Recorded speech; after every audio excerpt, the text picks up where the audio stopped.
ಸಂವಿಧಾನ ಶಿಲ್ಪಿ doctor B R Ambedkar ಅವರ 135ನೇ ಜಯಂತಿ ಅಂಗವಾಗಿ ಆನೇಕಲ್ ತಾಲೂಕಿನ ಬೊಮ್ಮಸಂದ್ರ ಪುರಸಭೆ ವ್ಯಾಪ್ತಿಯ ಬನಹಳ್ಳಿ ಗ್ರಾಮದಲ್ಲಿ ಕರ್ನಾಟಕ ದಲಿತ ಸಂಘರ್ಷ ಸಮಿತಿ ಪರಿವರ್ತನಾವಾದ ಸಂಘಟನೆ ವತಿಯಿಂದ ನೂತನ ಡಾಕ್ಟರ್ ಬಿಆರ್ ಅಂಬೇಡ್ಕರ್ ಅವರ ಪುತ್ಥಳಿಯನ್ನು ಅನಾವರಣಗೊಳಿಸಲಾಯಿತು. ಇನ್ನು ಇದೇ ಸಂದರ್ಭದಲ್ಲಿ ಅಂಬೇಡ್ಕರ್ ಅನುಯಾಯಿಗಳು ಮತ್ತು ಗ್ರಾಮಸ್ಥರು ಅಂಬೇಡ್ಕರ್ ಅವರ ಪುತ್ಥಳಿಗೆ ಪುಷ್ಪನಮನ ಸಲ್ಲಿಸಿದರು. ಹಾಗೆಯೇ ಅರವಂಟಿಕೆ ಮತ್ತು ದಾಸೋಹ ವ್ಯವಸ್ಥೆಯನ್ನು ಮಾಡಲಾಗಿತ್ತು. ಇನ್ನು ಕಾರ್ಯಕ್ರಮದಲ್ಲಿ ಹೋರಾಟಗಾರರಾದ ಬನಹಳ್ಳಿ ರಾಮಚಂದ್ರ ರೆಡ್ಡಿ, ಗೋವಿಂದರಾಜ್, ಬನಹಳ್ಳಿ ಮುನಿಯಲ್ಲಪ್ಪ, ಬನಹಳ್ಳಿ ಅಭಿ, ವೆಂಕಟೇಶ್, ಬನಹಳ್ಳಿ ಮಂಜುನಾಥ್, ಮಾದೇಶ್, ಮುರಳಿ, ಮಧು, ನೆರಳೂರು ಶ್ರೀನಿವಾಸ್, ಸಿಎಂ ಮುನಿರಾಜು ಮತ್ತು ಗ್ರಾಮಸ್ಥರು ಭಾಗವಹಿಸಿದ್ರು.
ಬನಹಳ್ಳಿ ಗ್ರಾಮದಲ್ಲಿ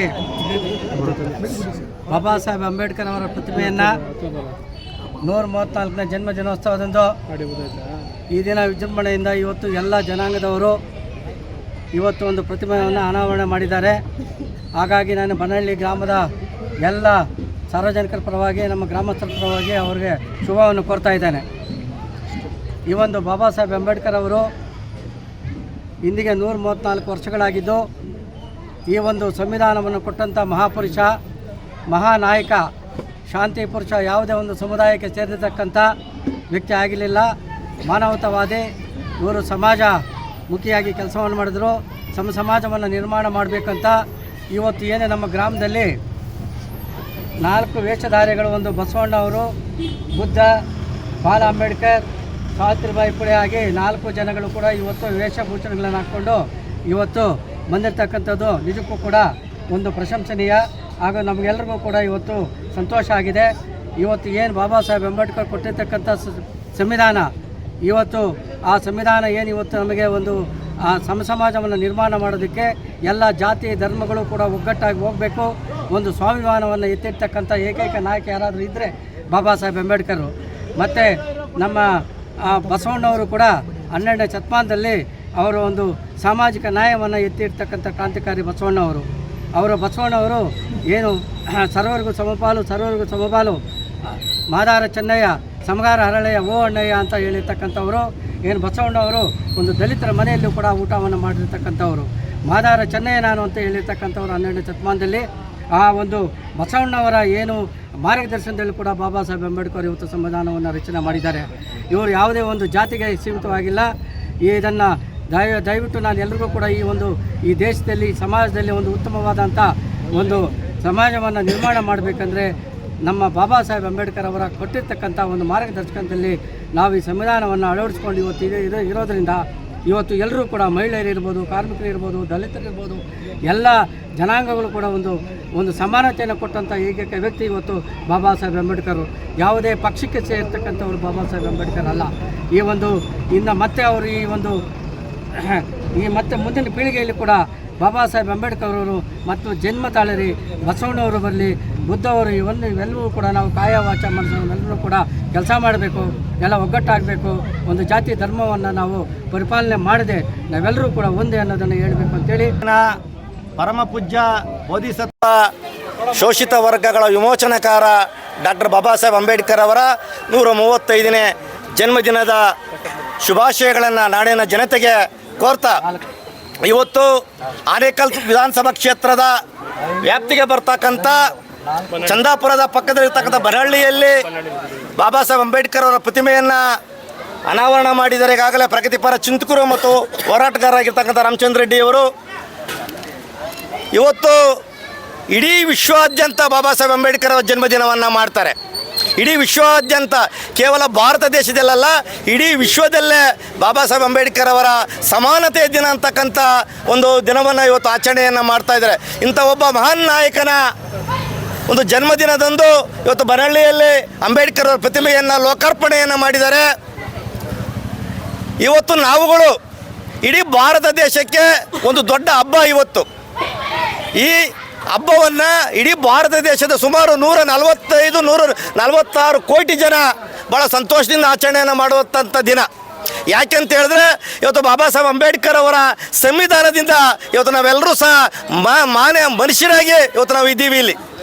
ಇವತ್ತು ಎಲ್ಲ ಹಕ್ಕುಗಳನ್ನು ಪಡ್ಕೊಂಡಿದ್ದೀವಿ. ಆದರೆ ಅವರ ಜನ್ಮದಿನವನ್ನು ಭಾಳ ಸಂತೋಷದಿಂದ ನಾವು ಆಚರಣೆಯನ್ನು ಮಾಡಬೇಕಾಗಿದೆ. ಯಾಕೆಂತ ಹೇಳಿದ್ರೆ ಇವತ್ತು ಈ ಬಾಬಾ ಸಾಹೇಬ್ ಅಂಬೇಡ್ಕರ್ ಜನ್ಮದಿನವನ್ನು ಬೇರೆ ಬೇರೆ ರೀತಿಗಳಲ್ಲಿ ಆಚರಣೆಯನ್ನು ಮಾಡ್ತಾರೆ.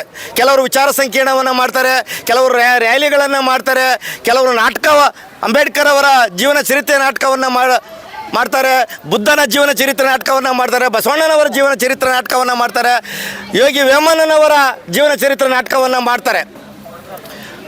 ಮತ್ತು ಕೆಲವರು ಬೆಲ್ಪಾಣಕ ಮತ್ತು ನೀರ್ಮಜ್ಜಿಗೆಯನ್ನು ಹಂಚ್ತಾರೆ. ಬೇರೆ ಬೇರೆ ರೀತಿಗಳಲ್ಲಿ ಇವತ್ತು ಈ ಒಂದು ಜನ್ಮದಿನವನ್ನು ಆಚರಣೆ ಮಾಡ್ತಾರೆ. ಇವತ್ತು ನಾವುಗಳು ಬಾಬಾ ಸಾಹೇಬ್ ಅಂಬೇಡ್ಕರ್ ಅವರ ಜನ್ಮದಿನವನ್ನು ಬಹಳ ಅರ್ಥಪೂರ್ಣವಾಗಿ ನಾವು ಆಚರಣೆಯನ್ನು ಮಾಡಬೇಕಾಗ್ತದೆ. ಯಾಕೆಂತ ಹೇಳಿದ್ರೆ ಇವತ್ತು ನಾವು ಅಪಾಯದ ಅಂಚಿನಲ್ಲಿ ನಿಂತಿದ್ದೇವೆ. ಅಪಾಯದ ಅಂಚಿನಲ್ಲಿರುವಾಗ ನಾವು ಬಾಬಾ ಸಾಹೇಬ್ ಅಂಬೇಡ್ಕರ್ ಅವರನ್ನು ಸರಿಯಾಗಿ ಅರ್ಥವನ್ನು ಮಾಡ್ಕೊಬೇಕು, ಅವರ ಹೋರಾಟಗಳನ್ನು ಅರ್ಥ ಮಾಡ್ಕೊಬೇಕು. ಅವರು ಏನೋ ಒಂದು ಸಂವಿಧಾನವನ್ನು ಬರೆದಿದ್ದಾರೆ, ಆ ಸಂವಿಧಾನವನ್ನು ಸರಿಯಾಗಿ ನಾವು ಓದ್ಕೊಂಡಾಗ ಮಾತ್ರ ನಾವು ಬಾಬಾ ಸಾಹೇಬ್ ಅಂಬೇಡ್ಕರ್ ಅವರನ್ನು ಜನ್ಮದಿನವನ್ನು ಮಾಡಲಿಕ್ಕೆ ಒಂದು ಅರ್ಥಪೂರ್ಣವಾಗಿರ್ತದೆ. ಆದ್ದರಿಂದ ಇವತ್ತು ಏನು ಈ ಬನಹಳ್ಳಿಯಲ್ಲಿ ನಮ್ಮ ಮುನಿಯಲ್ಲಪ್ಪ ಮತ್ತು ನಮ್ಮ ಮುರಳಿ, ಮಹಾದೇವು ಮತ್ತು ಅಬ್ಬಿ, ಯಾರು ನಮ್ಮ ಯುವಕರು, ಮಂಜು ಮತ್ತು ಅನೇಕ ನಮ್ಮ ಯುವಕರು, ಬನಹಳ್ಳಿಯ ಎಲ್ಲ ಯುವಕರು ಕೇವಲ 3 ದಿನಗಳಲ್ಲಿ ಇಲ್ಲಿ ಪ್ರತಿಮೆಯನ್ನು ಅನಾವರಣೆಯನ್ನು ಮಾಡಿದ್ದಾರೆ. ಆದರೆ ನಾನು ಒಂದು ವಿಚಾರವನ್ನು ಹೇಳಿದ್ದೆ, ನಾನು ಮುನಿಯಲ್ಲಪ್ಪನವರಿಗೆ, ಅವಸರವಾಗಿ ನೀವು ಪ್ರತಿಮೆಯನ್ನು ಅನಾವರಣವನ್ನು ಮಾಡಬೇಡಿ, ನೀವು ಈ ತಿಂಗಳೆಲ್ಲ ಬಾಬಾ ಸಾಹೇಬರ ಜನ್ಮದಿನವನ್ನು ಮಾಡ್ಬೋದು. ನೀವು ಈ ತಿಂಗಳ ಕೊನೆಯಲ್ಲಿ ಭೀಮೋತ್ಸವ ಅಂತಕ್ಕಂಥ ಕಾರ್ಯಕ್ರಮವನ್ನು ಮಾಡಿ ಈ ಗ್ರಾಮದ ಎಲ್ಲ ಸಮುದಾಯಗಳ ಮುಖಂಡರಿದ್ದಾರೆ, ಆ ಮುಖಂಡರನ್ನು ಹಿರಿಯರನ್ನು ಕರೆದು ನೀವು ಒಂದು ಸನ್ಮಾನವನ್ನು ಮಾಡಬೇಕು. ಒಂದು ಭೀಮೋತ್ಸವನ ಮಾಡಬೇಕು, ಒಂದು ಹಬ್ಬದ ವಾತಾವರಣದಲ್ಲಿ ಮಾಡಿ ಕೇವಲ ತರಾತುರಿಯಲ್ಲಿ ಮಾಡುವುದು ಅದು ಇದಾಗೋದಿಲ್ಲ ಅಂತ ಹೇಳಿದ್ವಿ. ಆದರೆ ಯುವಕರೆಲ್ಲ ತೀರ್ಮಾನ ಮಾಡಿ ಎಲ್ಲ ನಮ್ಮ ಗ್ರಾಮದ ಯುವಕರು ಸೇರಿ ತೀರ್ಮಾನವನ್ನು ಮಾಡಿ ಇವತ್ತು ಮಾಡಿದ್ದೇವೆ. ಮುಂದಿನ ದಿನಗಳಲ್ಲಿ ಭಾಳ ಅದ್ಧೂರಿಯಾಗಿ ಮಾಡ್ತೇವೆ ಅಂತಕ್ಕಂಥ ವಿಚಾರವನ್ನು ಹೇಳಿದ್ದಾರೆ. ಅದರಿಂದ ನಾನು ಹೇಳೋದು ಇಷ್ಟೇನೇ, ಬಾಬಾ ಸಾಹೇಬ್ ಅಂಬೇಡ್ಕರ್ಗೆ ನಾವು ಯಾರು ಕೂಡ ಅಪಮಾನವನ್ನು ಮಾಡಬಾರ್ದು. ಇವತ್ತಿಲ್ಲಿ ಪ್ರತಿಮೆಯನ್ನು ಇಟ್ಟಿದ್ದೇವೆ, ಈ ಪ್ರತಿಮೆಯನ್ನು ಕಾಪಾಡಿಕೊಳ್ಬೇಕು. ಈ ಪ್ರತಿಮೆಗೆ ಯಾವುದೇ ರೀತಿಯ ಧಕ್ಕೆ ಆಗೋ ರೀತಿ ನಾವು ನೋಡ್ಕೊಬೇಕು. ಅದಕ್ಕೆ ಒಂದು ಇದನ್ನು ಮಾಡಬೇಕು. ಯಾಕೆಂತ ಹೇಳಿದ್ರೆ ಇಲ್ಲಿ ಈಗಾಗಲೇ ಇಲ್ಲಿ ಇರ್ತಕ್ಕಂಥ ಏನು ಸ್ಟ್ಯಾಚ್ಯೂ ಇಟ್ಟಿದಾರಲ್ಲ, ಅದಕ್ಕೆ ಇನ್ನೂ ಬಂದೋಬಸ್ತ್ ಮಾಡಬೇಕಾಗ್ತದೆ. ಇಲ್ಲಿ ಪಾಪ ಪ್ರಾಣಿಗಳು ಬಂದು ಮಲಗ್ತವೆ, ಅದನ್ನು ನೋಡುವಂಥ ಯಾರು ನಾಳೆ ಅದನ್ನೇ ಹಿಡ್ಕೊಂಡು ಬೇರೆ ರೀತಿಯಲ್ಲಿ ಅಪಮಾನ ಮಾಡುವಂಥ ಕೆಲಸ ಆಗ್ತದೆ. ಅದಕ್ಕೆ ನಾವು ಆಸ್ಪದವನ್ನು ಮಾಡಬಾರ್ದು. ನಮ್ಮ ಯುವಕರು ಏನು ನಮ್ಮ ಇಲ್ಲಿರ್ತಕ್ಕಂಥ ನಮ್ಮ ಗ್ರಾಮದ ಯುವಕರು ಏನಿದ್ದಾರೆ ಅದಕ್ಕೆ ಆಸ್ಪದವನ್ನು ಮಾಡದೆ ಇವತ್ತು ಬಾಬಾ ಸಾಹೇಬ್ ಅಂಬೇಡ್ಕರ್ ಅವರನ್ನು ಭಾಳ ಗೌರವಯುತವಾಗಿ ನಾವು ಕಾಪಾಡ್ಕೊಂಡು ಹೋಗಬೇಕಾಗ್ತದೆ, ಇದು ಮಾಡಬೇಕಾಗ್ತದೆ. ಆದ್ದರಿಂದ ಈ ಸಂದರ್ಭದಲ್ಲಿ ಯುವಕರಲ್ಲಿ ನಾನು ಮನವಿಯನ್ನು ಮಾಡ್ಕೊಳ್ತಾ ಈ ಕೆಲಸವನ್ನು ಮಾಡಬೇಕಂತೇಳಿ ನಾನು ನನ್ನ ಮಾತಿಗೆ ವಿರಾಮ ಹೇಳ್ತೇನೆ. ಜೈ. ನಮ್ಮ ನಾಯಕರು ಹೇಳಿದ್ದರು ನನಗೆ 15 ದಿವಸ ಹಿಂದೆಗಡೆ ಸ್ವಲ್ಪ ಲೇಟ್ ಆದರೂ ಸರಿಯೇ ನೀಟಾಗಿ ಹಬ್ಬದ ರೀತಿಯಲ್ಲಿ ಮಾಡಬೇಕಂತ ಹೇಳಿದರು. ಆದ್ರೂ ತರಾತುರಿ ನಮ್ಮ ಅಭಿ ಆಗಿರ್ಬೋದು, ನಮ್ಮ ಮಂಜು ಆಗಿರ್ಬೋದು, ಮುರಳಿ ಆಗಿರ್ಬೋದು, ನಮ್ಮ ಮಧು ಆಗಿರ್ಬೋದು, ಇಲ್ಲಣ್ಣ ನಾವು ಇಟ್ಟುಬಿಡ್ಬೇಕು, ಯಾಕಂದರೆ ಜನ್ಮದಿನ ಇಟ್ಟಾಗ ನಮಗೊಂದು ದಾಖಲೆ ಆಗ್ತದೆ, ಆ ಜನ್ಮದಿವಸನೇ ಇಟ್ಬೇಡ ಅಂತೇಳಿ ನನಗೆ ಫೋರ್ಸ್ ಮಾಡಿದ್ರು. ಅವರು ನನ್ನ ಜೊತೆಲಿ ಸೇರಿಕೊಂಡು ತುಂಬ ಸಹಕಾರ ಕೊಟ್ಟರು. ನಾವು ತುಂಬ ದಿವಸಗಳಿಂದ ಇದನ್ನು ಪ್ರಯತ್ನ ಮಾಡ್ಕೊಂಡಿದ್ವಿ.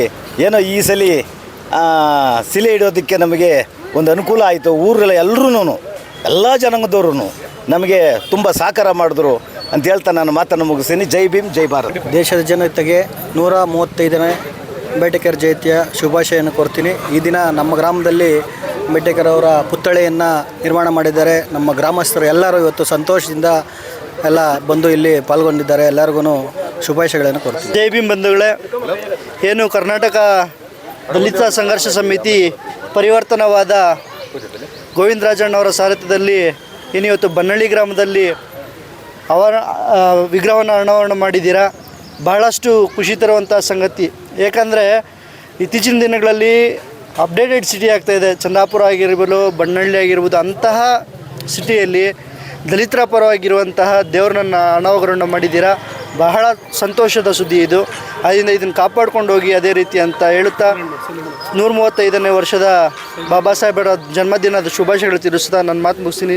ಜೈ ಭೀಮ್. ಜೈ ಭೀಮ್ ಬಂಧುಗಳೇ, ಇವತ್ತು ಏನು ನಮ್ಮ ಬನಹಳ್ಳಿ ಗ್ರಾಮದಲ್ಲಿ ಇವತ್ತು ಡಾಕ್ಟರ್ ಬಾಬಾ ಸಾಹೇಬ್ ಅಂಬೇಡ್ಕರ್ ಅವರ 135ನೇ ಜನ್ಮದಿನ ಕಾರ್ಯಕ್ರಮವನ್ನು ಇಲ್ಲಿ ಬನಹಳ್ಳಿ ಗ್ರಾಮದಲ್ಲಿ ನಮ್ಮ ಇಡೀ ಬನಹಳ್ಳಿ ಗ್ರಾಮಸ್ಥರು ಹಾಗೂ ಬನಹಳ್ಳಿಯ ಜೈ ಭೀಮ್ ಯುವಕರ ಬಳಗದ ವತಿಯಿಂದ ನಮ್ಮ ಇಡೀ ಊರು ಯುವಕರು ಎಲ್ಲ ಸೇರಿ ಇವತ್ತು ಬಾಬಾ ಸಾಹೇಬ್ ಅಂಬೇಡ್ಕರ್ ಅವರ ಜಯಂತಿಯನ್ನು ಅದ್ದೂರಿಯಾಗಿ ಆಚರಣೆ ಮಾಡ್ತಾಯಿದ್ದೀವಿ. ಬನಹಳ್ಳಿ ಗ್ರಾಮ ಶಾಖೆ ವತಿಯಿಂದ ಇವತ್ತು ಬೋಧಿಸತ್ವ ಡಾಕ್ಟರ್ ಬಾಬಾ ಸಾಹೇಬ್ ಅಂಬೇಡ್ಕರ್ ಅವರ ಪ್ರತಿಮೆಯನ್ನು ಇವತ್ತು ಅನಾವರಣ ಮಾಡಿದ್ದೀರಿ. ಹಾಗೆ ಏನಿವತ್ತು ಎಷ್ಟು ಕಾಳಜಿಯಿಂದ ಇವತ್ತು ಪ್ರತಿಮೆಯನ್ನು ಅನಾವರಣ ಮಾಡಿದ್ದೀರಿ, ಅದೇ ರೀತಿ ಅದನ್ನು ಸುರಕ್ಷಿತವಾಗಿ ಕಾಪಾಡಿಕೊಂಡು ಹೋಗಬೇಕು ಅಂತ ಹೇಳ್ಬಿಟ್ಟು ಎಲ್ಲ ನನ್ನ ಭೀಮ ಬಂಧುಗಳಲ್ಲಿ ಹಾಗೂ ಸ್ನೇಹಿತರಲ್ಲಿ ಕಳಕಳಿಯಿಂದ ಕೇಳ್ಕೊತೇವೆ. ಪ್ರತಿಯೊಬ್ಬ ಕಾರ್ಯಕರ್ತರು ಇವತ್ತು ಬಾಬಾ ಸಾಹೇಬ್ ಅಂಬೇಡ್ಕರ್ ಅವರನ್ನು ಸುರಕ್ಷಿತವಾಗಿ ಕಾಪಾಡೋದು ನಮ್ಮೆಲ್ಲರ ಜವಾಬ್ದಾರಿ ಅಂತ ಹೇಳ್ತಾ ಇಡೀ ನಾಡಿನ ಜನತೆಗೆ ಬಾಬಾ ಸಾಹೇಬ್ ಅಂಬೇಡ್ಕರ್ ಅವರ 135ನೇ ಶುಭಾಶಯಗಳನ್ನು ಕೋರ್ತಾ ನನ್ನ ಮಾತನ್ನು ಮುಗಿಸ್ತೇನೆ. ಜೈ ಭೀಮ್. ನಮ್ಮ ದೇಶದ ಸಂವಿಧಾನ ಶಿಲ್ಪಿ ಡಾಕ್ಟರ್ ಬಿ ಆರ್ ಅಂಬೇಡ್ಕರ್ ಅವರ 135ನೇ ಜನ್ಮದಿನ ಇವತ್ತು ಬಹಳ ಒಂದು ಊರಿನ ಗ್ರಾಮಸ್ಥರಲ್ಲಿ ವಿಶೇಷವಾಗಿ ಒಂದು ಅವರ ಒಂದು ಮೂರ್ತಿ ಪುತ್ಥಳಿಯನ್ನು ಒಂದು ಅನಾವರಣ ಮಾಡೋದ್ರ ಮೂಲಕ ಇವತ್ತು ಅವರ ಒಂದು ಹುಟ್ಟುಹಬ್ಬಕ್ಕೆ ಒಂದು ಶುಭ ಕೋರಿದ್ದಾರೆ. ನಮ್ಮ ಗ್ರಾಮಸ್ಥರು ಎಲ್ಲರೂ ಅವ್ರಿಗೆ ಹುಟ್ಟುಹಬ್ಬದ ಶುಭಾಶಯಗಳನ್ನು